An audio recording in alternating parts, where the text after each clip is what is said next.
Leaf Lovers, apa kabar kalian semuanya? Hari ini udah hari ke-30 bulan Ramadan, yang berarti hari ini tuh udah terakhir puasa, besok kita udah lebaran. Kalian gimana nih persiapan lebarannya? Di daerah kalian ada yang berlaku sholat id atau enggak nih? Coba dong di komen di bawah ini, kalian info-info ke aku. Daerah mana aja yang ada sholat id dan daerah mana aja yang ternyata sholat idnya harus di rumah. Oh, terus siapa juga yang hari ini udah bikin ketupat mungkin? Udah mulai masak opor?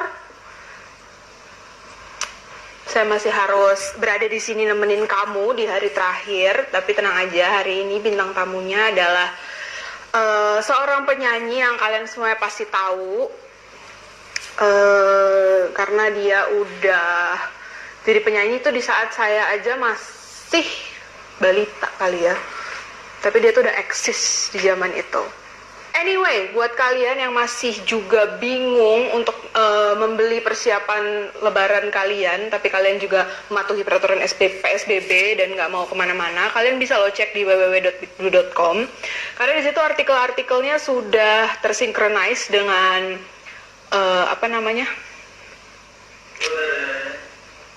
apa tuh, alhamdulillah daerah zona hijau, daerah Jatiwaringin, jadi bisa sholat id, alhamdulillah.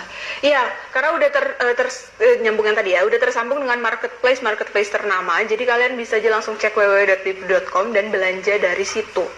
Oke. Nah, sekarang udah langsung hadir ke hadapan kita. Nanti saya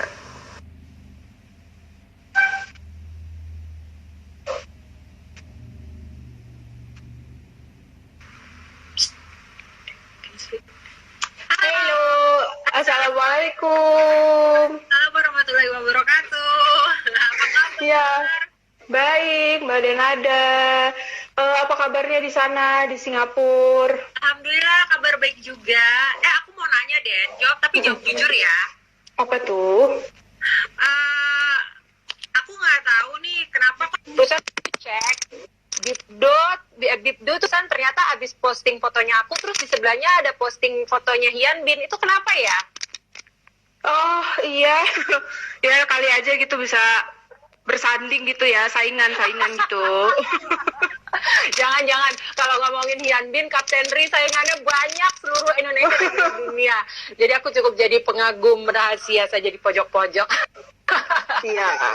Yang penting nanti kalau cek-cek fitnya Bibdu gitu, jadi teringat, aduh sebelah wajah aku ada sebelah cowok ganteng itu gitu ya. Iya kan. Pinter kapan-kapan kalau main lagi ke fitnya Bibdu. Iya, kayaknya harus begitu. Oke, Mbak Denada, gimana sih situasi sekarang di Singapura yang terupdate nih? Situasi yang terupdate di Singapura sekarang ini memang kita di sini juga melakukan yang namanya PSBB ya, jadi mirip-mirip. Cuma di sini tuh namanya circuit breaker. Jadi dia hampir kayak di Indonesia, di mana pembatasan aktivitas umum. Jadi kayak kantor itu semua tutup kecuali kantor-kantor pemerintah dan kantor-kantor yang melayani kebutuhan masyarakat. Terus sekolah juga tutup. Terus udah gitu juga kayak udah tutup lah ya. Nah, cuma ini dalam dekat beberapa hari ini kelihatannya sudah mereka akan mulai membuka beberapa dan melonggarkan beberapa peraturannya gitu. Jadi memang yang jadi masalah sekarang ini sebetulnya jumlah kasus di Singapura itu sebenarnya masih tinggi sekarang ini. Jadi sehari itu bisa 600, 700 gitu. Cuma memang kalau di Singapura titik penyebarannya itu jelas gitu loh Mbak. Jadi misalnya ada 650 kasus, maka trennya belakangan ini sekitar 4 kasus, 5 kasus itu adalah kasus yang terjadi di luar. Sisanya itu memang mayoritas yang terjadi di titik dormitory atau tempat tinggalnya para foreign worker yang ada di Singapura. Jadi memang centralized di situ. Jadi tapi karena memang kasus di luar itunya semakin kesini angkanya semakin rendah, jadi pemerintah akhirnya memutuskan untuk melonggarkan beberapa peraturan circuit breaker-nya gitu. Jadi karena pendataannya cukup jelas ya di sana ya, jadi untuk penanganannya juga bisa lebih cepat gitu ya. Iya, jadi emang di sini tuh yang aku lihat emang pemerintah tuh berusaha banget dengan sangat amat keras adalah mereka itu membentuk tim kontak tracer namanya Mbak. Jadi kontak tracer ini adalah orang-orang yang diberikan tanggung jawab oleh pemerintah untuk membuat list daftar dan melacak satu pasien COVID positif ini sudah berinteraksi dengan siapa saja dan kemana saja gitu. Jadi dengan begitu mereka bisa membuat mapping gitu, kayak mereka bisa membuat petanya penyebarannya dengan titik-titik penyebaran. Jadi dikasih tahu setiap hari itu kita dapat infonya gitu. Misalnya, oke, ini ada titik penyebaran baru nih yang berada di jalan ini gitu. Ya, yang sudah pasien positif di sana sudah ada 20 orang misalnya gitu. Kita tahu itu mereka tuh jelas gitu. Itu sih. Oh, jadi intinya sih pendataannya cepet ya. Jadi mereka nge-trace jejaknya si pasien itu kemana aja, terus langsung di rapid test semuanya daerah situ gitu ya berarti ya? Ya, aku nggak tahu apakah mereka langsung rapid test apa enggak. Tapi yang pasti sih mereka langsung langsung mengumumkan itu kepada masyarakat luas yang lainnya gitu, bahwa nih ya lihat ya ada di sini. Jadi istilahnya orang-orang yang mungkin dalam waktu seminggu kemarin gitu pernah ke jalan itu atau pernah berada di gedung itu atau pernah berada di dalam ruangan itu, mereka juga bisa mulai berjaga-jaga. Dan itu orang-orang itu dihubungi biasanya sama kontak tracer ini. Mereka akan dikasih tahu bahwa kamu itu adalah kontak dekat yang berinteraksi secara langsung oleh seseorang yang baru saja diagnosa positif COVID gitu. Jadi kamu hati-hati ya, dan kamu karantina diri, isolasi diri dulu di rumah. Lihat 2 minggu ke depan kalau misalnya kamu ada simptom apapun, gejala apapun, kamu langsung harus ke sakit gitu. Jadi itu sih di sini memang. Tapi kalau Mbak Dena sendiri suka ngikutin nggak sih perkembangan kasus di Indonesia? Berita-beritanya suka dengerin nggak? Sebenarnya sih kemarin-kemarin di awal aku ngikutin banget, sampai akhirnya aku tahu nggak sih Mbak yang kayak orang aku rasa semua di sini juga ya, bukan cuma aku, tapi kita pasti ada satu titik di mana kita merasa kayak wah overwhelmed gitu. Maksudnya kayak setiap hari yang kita lihat itu kan, terus beritanya itu itu kan jadi stres gitu. Nah akhirnya aku belakangan ini jadi nggak terlalu mengikuti lagi. Cuma memang baru belakangan inilah aku kembali memperhatikan dan memberikan perhatianku, karena kayaknya saat ini ya aduh emang sedih banget untuk melihat kenyataan ini. Tapi kayaknya memang sekarang ini lagi disorot banget ya. Maksudnya bisa sampai berita tentang bagaimana Indonesia itu menyikapi PSBB, menyikapi isu di seputar COVID-19 ini kayaknya sampai masuk ke berita luar juga gitu kan. Iya, betul. Nah, jadi mau nggak mau kita juga akhirnya jadi memperhatikan juga gitu. Dan terus terang sedih, yang pasti prihatin banget. Dan aku tentunya pasti pribadi juga ada rasa khawatir, karena kan keluargaku semua masih di Indonesia Mbak. Mamaku masih di sana, adik-adikku masih di sana gitu. Jadinya pasti aku worry.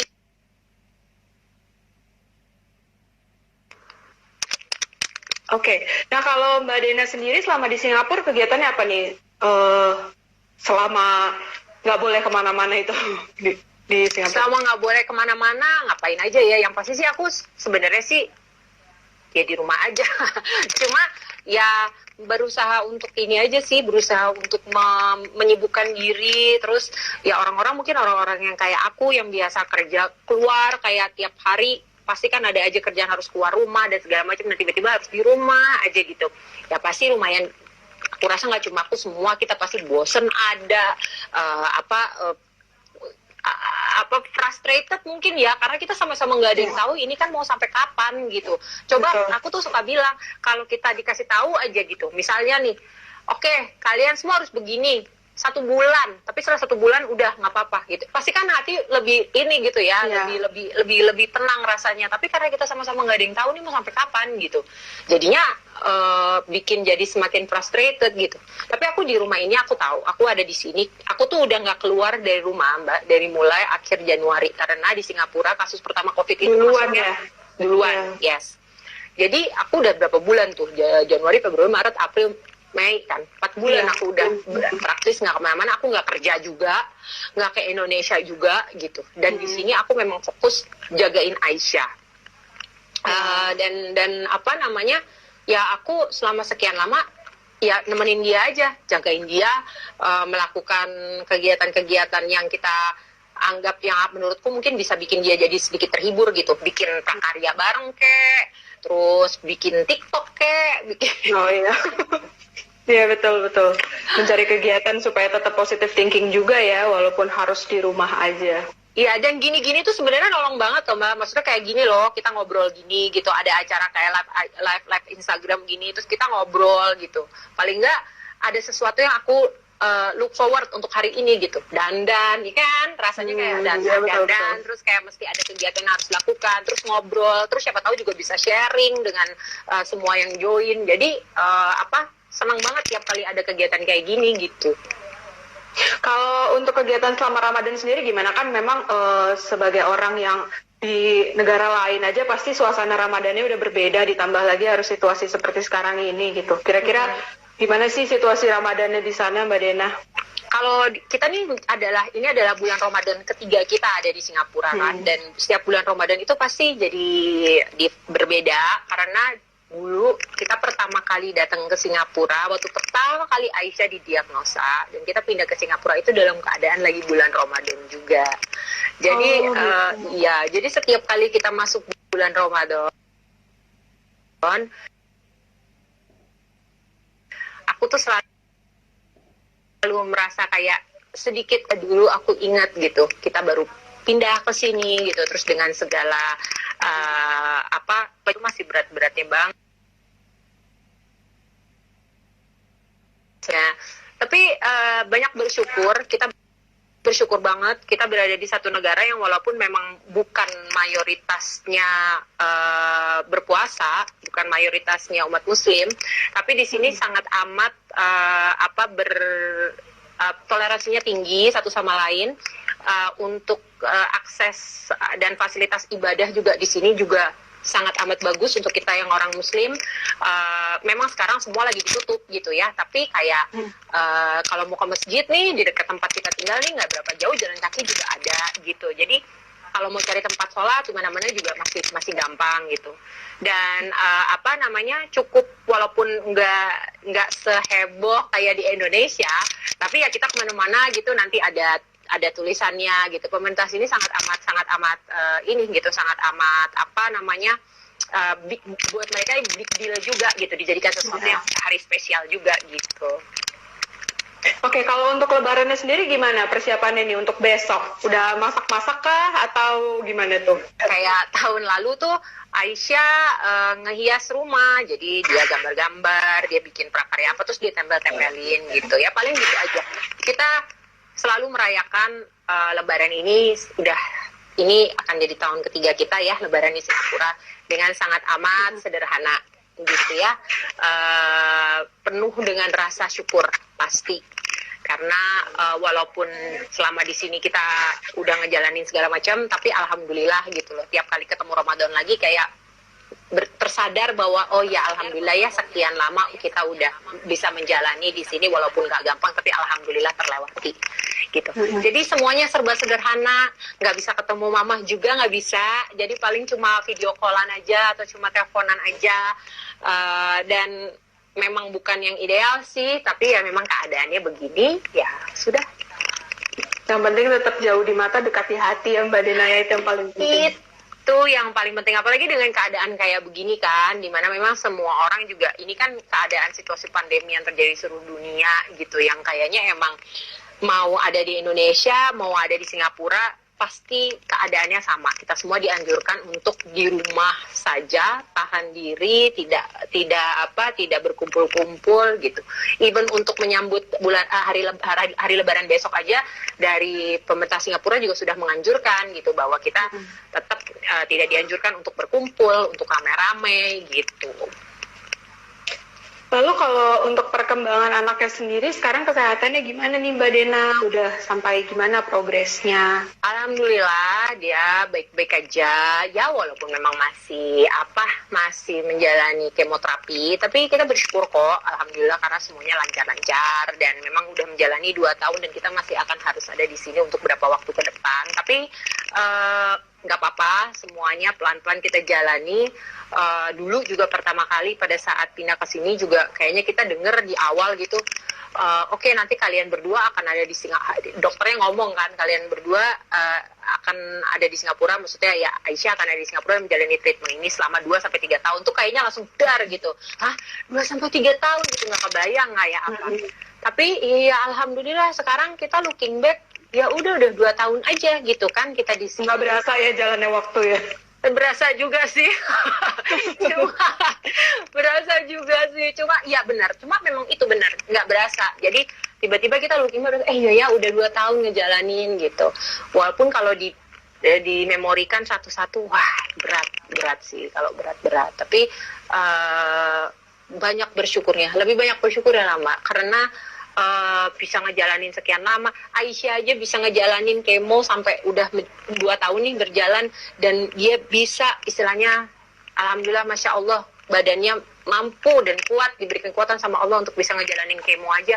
Aku udah bersyukur yang luar biasa itu. Jadi nggak mau banyak komplain lah. Yang penting tetap kuat mentalnya ya untuk Amin. menjalani semuanya. Amin, itu yang Amin. paling penting ya. Aku juga sempat kepoin nih Instagram Mbak Dena, ada kolaborasi musik dengan hashtagnya tahan keluar rumah ya. Yes. Betul kan ya? Nah, Betul itu bisa sekali. diceritain nggak sih bentuk kolaborasi itu seperti apa, terus gimana bisa ada Iya. kolaborasi itu? Jadi sebenarnya ini berangkat dari keprihatinan kita, ya. Jadi yang pertama kali meng-approach aku adalah DJ Sumantri, dan juga DJ Sumantri ini merupakan ya kita tahu ya produser musik yang kebetulan juga memang sudah ada pembicaraan awal dengan Wizo. Wizo ini salah satu rapper Indonesia. Udahlah, kita di kalangan kita yang rapper, udah nama dia kita udah tahu ya. Wizo dan juga DJ Sumantri. Jadi kita ngumpul lah, ada DJ Sumantri, Wizo, aku, Suerte, rapper Indonesia, tapi yang kebetulan ada di Dubai. Terus ada juga Elephant in a Room. Jadi kita bersama 4 rapper dan 1 music producer ini, kita punya concern dan kepedulian dan keprihatinan yang sama gitu. Bahwa di masa yang begitu sulit, pandemi seperti ini gitu ya, khususnya kita melihat nyorot yang ada di Indonesia gitu.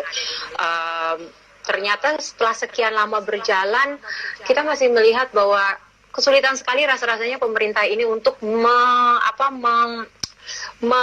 memastikan dan mengkampanyekan untuk masyarakat Indonesia untuk diam di rumah gitu. Ya.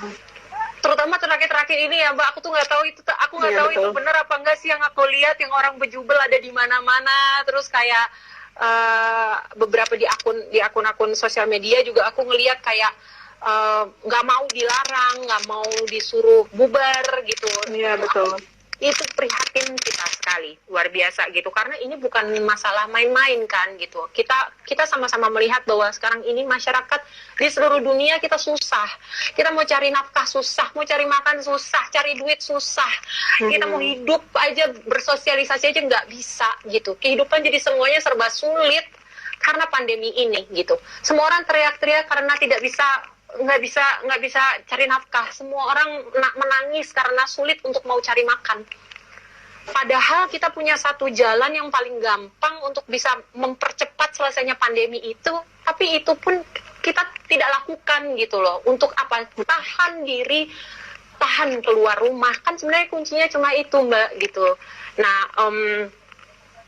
berawal dari kepedulian dan keprihatinan yang sama antara kita itu, maka kita bikinlah project ini gitu. Project ini memang judulnya kita beri judul Tahan Keluar Rumah, di mana kita hanya ingin mengajak seluruh masyarakat untuk ayo kita sama-sama menahan diri gitu. Apalagi khususnya sekarang nih yang kita lagi mengkampanyekan tahan diri untuk jangan mudik gitu. Jangankan keluar rumah, apalagi mudik gitu, di mana mudik akan bertemu lagi dengan keluarga di sana, bisa jadi betul. Iya kan, gitu. Nambah nyebar lagi. Nambah nggak selesai-selesai. Mau sampai kapan gitu loh. Aku juga nggak kerja udah sekian lama gitu, terus aku ngelihat semakin banyak korbannya gitu, dan aku ngelihat betapa ya, maaf ya bukannya apa-apa, tapi aku melihat miris gitu melihat rasanya para pejuang medis gitu, para tenaga medis gitu ya, baik medis maupun non medis gitu, yang kayak mereka udah nggak mikirin apa-apa lagi gitu. Mereka tetap mereka berjuang, tetap mereka ada di depan, tetap mereka mengupayakan dengan segala keterbatasannya gitu. Dan prihatinnya itu keterbatasannya, dan kita masyarakatnya justru adalah orang-orang yang tidak mendukung perjuangan mereka dengan kalau misalnya kita nggak menahan diri gitu. Jadi dari situ sih akhirnya kita bikin lagu ini, dan ini adalah satu kolaborasi yang antar negara karena semua dilakukan di rumah aja. Jadi aku pun rekaman di Singapura di rumah aja, Suerte pun rekamannya di Dubai di rumah aja, dan kita semua akhirnya kolaborasinya di situ, kita kumpulin ke Sumantri dan akhirnya dijadikan sebuah lagu gitu. Oh, oke. Nah, seperti yang tadi juga Mbak Dena udah ceritain gimana beratnya situasi seperti sekarang ini berdampak pada pekerjaan juga nih. Terus rencana ke depannya apa nih Mbak untuk ya setidaknya bisa survive dari segi pendapatan juga ya, bisa dibilang kan semua aspek kena nih. Jadi susah banget nih, karena gini, semua bisnis sekarang ini nggak jalan ya, semua orang terdampak. Aku respect dan aku apresiasi banget melihat, kita lihat deh Mbak juga bisa lihat kan, banyak sekali teman-teman aku yang penyanyi yang mereka adalah biasa di atas panggung, tapi akhirnya sekarang ini mereka berusaha dan mengupayakan diri untuk bisa bikin usaha lain. Ya. Selfie Nafila bikin kuliner, ya kan. Terus beberapa temanku yang lain, ada salah satu temanku yang lain lagi juga bikin belanja, jadi bantuin belanja ke pasar gitu, yang kayak gitu-gitu. Dan aku ngelihat banyak masyarakat lain yang tadinya kerja kantoran apa segala macam, akhirnya jadi di rumah bikin homemade cookies, homemade food yang bisa dijual frozen dan segala macam. Ini kan survival mode-nya kita gitu. Jadi even aku pun juga berusaha, sekarang mau berusaha juga repot Mbak, karena aku posisi ada di Singapura kan. Iya, betul. Iya kan? Agak sulit juga ya. Iya, gitu, agak sulit juga. Jadi yang penting kita tetap semangat, yang penting kita tetap harus mencari jalan gimana caranya, karena itu tadi yang aku bilang, ini nggak 1-2 minggu lagi nih gitu, apalagi dengan cara kita yang kayak begini nih bakal masih lama nih gitu. Makin jadi lama ya. Iya, jadi ya itulah the new normal ya, yang memang harus kita sama-sama walaupun sulit, tapi ya memang harus mau nggak mau kita terima gitu. Oke, kalau pandemi ini udah berakhir misalnya, ternyata pemerintah udah memutuskan oke, PSBB selesai gitu. Apa hal yang paling pertama yang akan Mbak Dina lakukan? Aku mau bawa Aisyah keluar rumah. Aku cuma pengen bawa Aisyah keluar. Ya. Iya, aku cuma pengen bawa dia keluar rumah.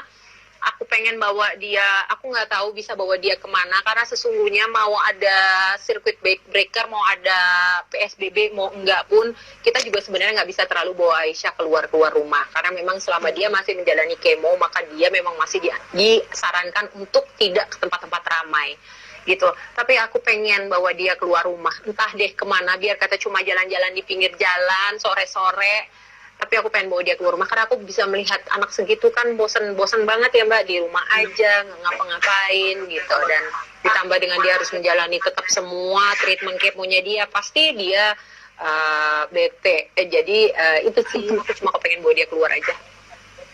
Oke, Mbak Dina, aku punya satu video yang aku temukan di YouTube. Ini kira-kira kalau bisa kelihatan. Nih. Dari lagunya aja pasti udah familiar nih. Lagu apa itu? Siapa itu? Ini dia. Ini zaman tahun 94 ya Mbak Dina ya, kalau nggak salah. Iya, pokoknya awal-awal 90-an deh. Aku anak 90s. Iya, itu adalah salah satu lagunya Denada yang berjudul Sambutlah. Itu video klip pertama kan ya? Video klip pertama di mana Denada di situ sebenarnya dikenal sebagai seorang rapper, tapi bisa menang penghargaan di ajang internasional, betul ya? Salah satu ajang internasional. Betul. Nah, masih ingat nggak sih momen itu tuh kok bisa pilihnya lagu itu sebagai lagu yang pertama gitu? Terus kenapa dulunya pertama jadi rapper gitu? Bisa diceritain nggak flashback? Jadi sebenarnya lagu Sambutlah ini adalah lagunya Johandy Yahya yang dulu memang aku dan Johandy Yahya ini kita udah kayak abang adek. Jadi benar-benar kita dekat sekali, kita punya hubungan yang betul-betul dekat sekali. Dari mulai di awal aku baru-baru nge-rap, baru-baru ikutan Asia Bagus dulu. Ya, betul, Asia Bagus. Ya, even aku waktu itu pada saat mengikuti Asia Bagus ada Johandy Yahya di situ gitu. Dan memang pada saat kita bikin lagu pertama kali, tentunya Mama waktu itu sudah sangat amat melihat potensi dan talenta yang dimiliki oleh Johandy Yahya. Dia bisa semuanya, dia bisa nyanyi, dia bisa bikin lagu, dia bisa bikin lirik, luar biasa. Dia itu jago banget gitu. Dan akhirnya aku nggak tahu bagaimana prosesnya Johandy Yahya bisa bikin lagu Sambutlah itu buatku, tapi yang pasti pada saat kita dengar pertama kali itu kita langsung bilang lagu itulah yang akan jadi single pertama aku. Dan alhamdulillah dari Sambutlah itu video klipnya waktu itu Mas Richard Duntario, Mas Rizal Mantovani, dan kita waktu itu semua bisa berangkat ke New York, diberangkatin ke New York sama MTV waktu itu karena betul. Iya, waktu itu kita menjadi orang Indonesia pertama yang pernah memenangkan MTV Award, Moonman waktu itu. Ya, jadi itu alhamdulillah sih, itu kebanggaan. Dan kenapa bisa rap? Karena memang aku dulu dengar semua jenis musik. Dangdut aku dengerin, musik tradisional aku dengerin, rock and roll, karena kan Mama juga dari dulu penyanyi semua didengerin. Tapi memang pada saat aku denger rap lain sendiri. Selalu Dan sekarang lagu tersebut di remake lagi ya Mbak Dena ya, di tahun 2019 kan lagu tersebut di remake. Ya, kenapa akhirnya memutuskan untuk di remake? Ya, jadi memang waktu itu kemarin ini gara-garanya adalah Sambutlah itu kan udah dari 94-an ya, berarti sampai sekarang tuh udah berapa puluh tahun tuh. Udah berapa lama deh tuh ya. Tapi aku sampai detik ini kemanapun aku pergi, mau ke Jakarta apa mau kemanapun yang ada di Indonesia, bahkan sampai ke luar negeri, kalau aku ketemu sama orang Indonesia pasti mereka akan selalu ingat laguku tuh Sambutlah. Jadi aku kepikiran kepengen bisa merenew gitu, mempersembahkan kembali Sambutlah kepada mereka khususnya yang dulu pernah punya kenangan, karena biasanya kebanyakan dari 90% dari orang yang senang dengan lagu Sambutlah biasanya punya memori dulu. Nostalgia, betul. Ya kan, jadi aku kepengen bisa memorlakan ini buat mereka, tapi di saat yang sama juga aku kepengen bisa mempersembahkan lagu ini buat mungkin anak-anak sekarang yang dulu mungkin nggak tahu Sambutlah gitu. Biar generasi 90-an sama generasi 2000-an ada bahan yang diobrolin nyambung ya dengan satu lagu itu ya. Bisa jadi lintas generasi ya Mbak Dena. Iya. benar. Iya kan, biar bisa lintas generasi lagunya. Tapi tetap masih enak untuk didengerin. Iya. Oke, sekarang kita dengerin tuh jadinya. Kita bacain dulu beberapa pertanyaan yang udah masuk ya. Jadi aku lihat udah banyak nih yang nanya-nanya dari atas nih. Oke, let's see. Oh, ada dari Monique Teresia, proud of you. Iya dong, kita orang Indonesia bangga banget sama Mbak Dena dengan prestasinya. Terima kasih. Terus ada bilang, Agi Kerina, anak MTV, mana suaranya aku? Aku sebenarnya juga anak MTV. Aduh, Asi itu kalau anak MTV lah zaman itu. pas anak 90-an udah pasti. Terus ada yang nanya, Mbak Dena, merek lipstiknya apa, beli di mana? Wah, spesifik ya? Oke, jadi ini adalah mereknya, saudara-saudara sekalian. 1, 2, 3. Viva Kosmetik. Sampai muncrat deh tuh. Oh. Ini adalah Viva Kosmetik. Warnanya adalah apa peach gitu. Jadi memang bikinan Indonesia, asli produk dalam negeri, dan aku sih kebetulan cocok. Bangga dengan produk Indonesia juga ya. Nggak kalah bersaing ya berarti kualitasnya. Oh, ada yang nanya, apa yang paling dirindukan dari Ramadan tahun lalu? Apa ya, kalau misalnya kita di sini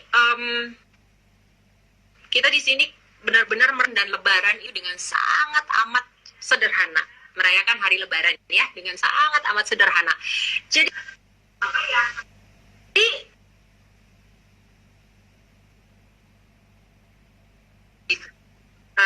apa yang dirindukan dari berlebaran, kalau yang aku rindu dari berlebaran, dari hari lebaran itu adalah berlebaran bersama dengan keluarga di Indonesia, di mana di situ akan ada biji salak, akan ada cenil, akan ada ketupat, akan ada opor, akan ada makanan-makanan itu. Karena kita di Singapura nggak bisa, jadi ya itu sih kangen.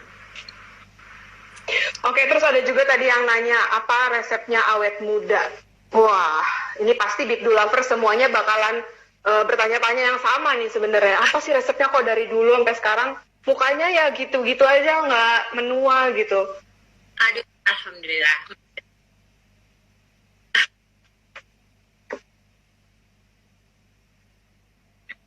Oh iya kah? Aku udah 41 loh, aku udah 41. Dan tahun ini, akhir tahun Desember, aku akan 42. Untuk umur aku, dengan pekerjaan seperti aku, tentunya aku ngerawat banget. Aku juga melakukan treatment-treatment di luar dari skincare. Aku malah sesungguhnya skincare itu nggak terlalu, aku males. Jujur aku males pakai skincare.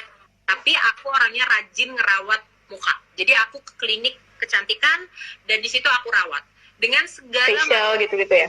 facial lah, botox lah, whatever lah, karena ini pekerjaanku memang ya seperti itu. Muka juga sering disiksa dalam tanda kutip kan, di make upin, kena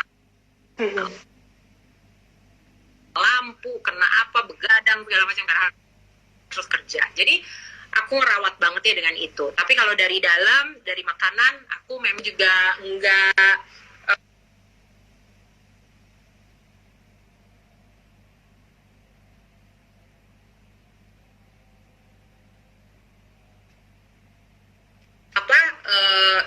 aku membatasi sekali begadang, terus aku banyak banget makan sayur dan buah. Kalau jiwa, karena menurut aku penting banget juga buat kita yang perempuan, selalu berusaha untuk menjalani hari-hari dan hidup kita itu dengan penuh rasa syukur, ikhlas, dan orang dulu tuh suka bilang kan, kalau bisa yang namanya masalah gede itu dikecilin, masalah kecil dihilangin. Dalam arti kata, kita sebisa mungkin menggunakan energi kita untuk hal-hal yang penting aja di hidup kita. Gitu. Jadi kalau misalnya, aduh ini nggak penting, ini tidak membuat kita bahagia, ini menyakiti kita, jauhi. Gitu. Jadi keep yourself happy. Banyak-banyak mendekatkan diri kepada Allah, banyak-banyak bersyukur, banyak-banyak ikhlas, karena kita bilang hidup itu pasti nggak pernah mudah, yang namanya hidup ya. Jadi itu sih paling. Oke, terakhir nih pertanyaan dari aku sebelum akhirnya nanti aku akan menodong Mbak Dena untuk bernyanyi, seperti yang tadi juga banyak aku baca pada pengen nyanyi tuh. Jadi apa sih momen yang terbaik dalam hidupnya Mbak Dena so far yang bisa menjadi motivasi berharga untuk menjalani hidup dan bisa menjadi strong woman? Aku rasa semua perempuan adalah strong woman. Aku selalu bilang itu. Semua perempuan adalah strong woman dan semua ibu adalah makhluk yang kuat. Aku selalu bilang begitu. Momen terindah dalam hidupku adalah di saat aku dipercaya dan diberikan, dan aku beruntung sekali karena aku dengan segala perjalanan hidupnya ya, tapi aku beruntung sekali karena aku diberikan kesempatan itu. Dan pengalamanku, experience-ku menjadi seorang ibu itu yang berubah segalanya di hidupku menurutku. Membuat kita sama, semua kita sama perempuan. Di saat kita menjadi seorang ibu, kita menjadi seseorang yang lain. Kita jadi seorang yang lebih kuat, kita selalu menjadi seorang yang tidak memprioritaskan diri kita lagi. Kita bisa merasa bahwa kita bisa melakukan apapun demi anak kita. Dan kayaknya tenaga dan energi itu nggak ada habisnya kalau udah kita memposisikan diri kita menjadi orang ibu gitu. Jadi buat itu sih momen paling Oke, kalau gitu sekarang Mbak Dena udah waktunya untuk aku todong nyanyi nih. Coba dong nyanyiin sebait lagu Mbak Dena yang terbaru mungkin, biar orang-orang pada kepo untuk segera cari tahu lagunya gitu. Bisa dikasih sepenggal lagunya dulu. Lagunya ya. Aku buat semuanya, jadi lagu Tahan Keluar Rumah itu kita masing-masing setiap paper dapat satu bait. Tapi khusus untuk bait aku, ada satu bait yang aku itu khusus persembahkan untuk seluruh pejuang medis dan non medis yang ada di Indonesia. Jadi bait aku itu sudah aku upload, ada di Instagram aku juga, di salah satu postingan yang terakhir di Instagram aku, dan di situ aku kepengen ngajakin semua teman-temanku, semua yang follow Instagram aku untuk tag siapapun orang-orang yang mereka kenal yang merupakan bagian dari pejuang medis dan non medis yang sekarang ini lagi berjuang, supaya mereka bisa melihat bahwa kita apresiasi, bahwa kita sangat amat bersyukur dan berterima kasih, bahwa kita menghargai dan kita betul-betul melihat perjuangan yang mereka lihat dan kita berterima kasih. Itu sih. Untuk lagunya bisa langsung dilihat di YouTube channelnya DJ Sumantri. Di sana ada judulnya Tahan Keluar Rumah. Dan aku sejujurnya kalau disuruh nyanyiin, aku belum terlalu apa lagi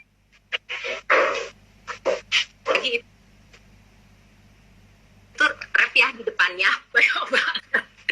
Kalau boleh di sini, karena tadi yang dibahas adalah lagu mungkin tadi banyak yang lepaskan rasa jiwaku, dekaplah dekat rinduku, tak ingin ku jauh darimu.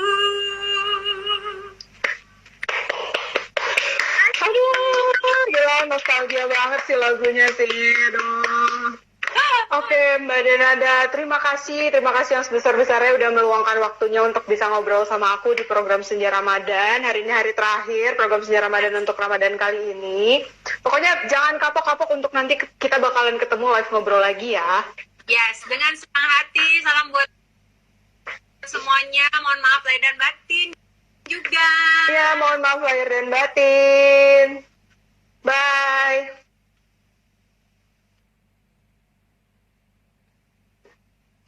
Oke, Big Lovers, itulah tadi perbincangan kita dengan penyanyi Denada, dan kalian pastinya udah gak asing lagi lah Denada itu siapa ya, prestasinya, suaranya, dan kegigihannya sebagai seorang ibu juga emang pasti udah kita tahu semuanya. Oke, hari ini adalah episode terakhir di bulan Ramadan di program Senja Ramadan bersama Bibdu. Terus jadi gimana nih abis ini?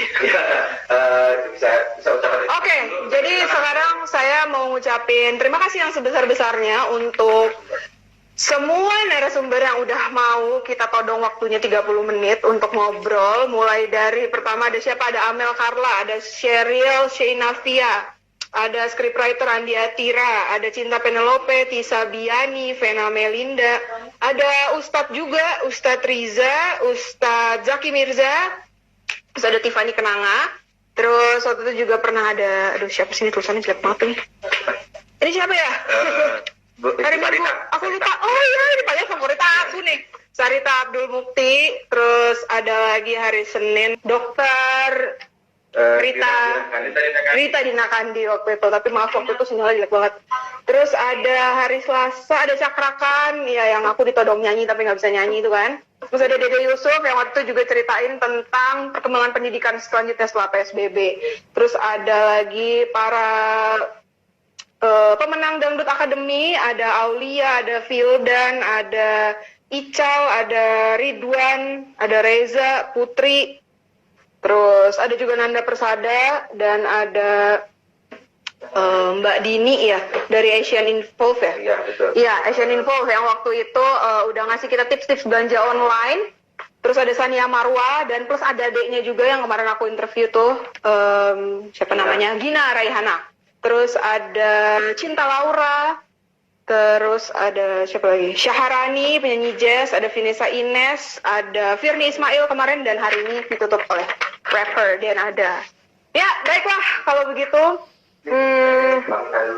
Aduh, aku kok jadi sedih ya. Ini adalah terakhir aku akan live, tapi kita pasti akan ketemu lagi di program-program yang lain. Dan ini sekarang ada yang mau ikutan tampil juga nih. Coba sebentar kita intip ada siapa. Ya, ini dia. Terima kasih buat penonton semua. Nantikan kembali acara-acara kami yang berkualitas ya untuk di live Instagram. Kita sekaligus mau ucapin apa? Selamat Hari Raya Idul Fitri dulu. Selamat Hari Raya Idul Fitri. Mohon maaf lahir dan batin buat Big Lover semua. Terima kasih. Dadah. Dadah. Bye, selamat lebaran.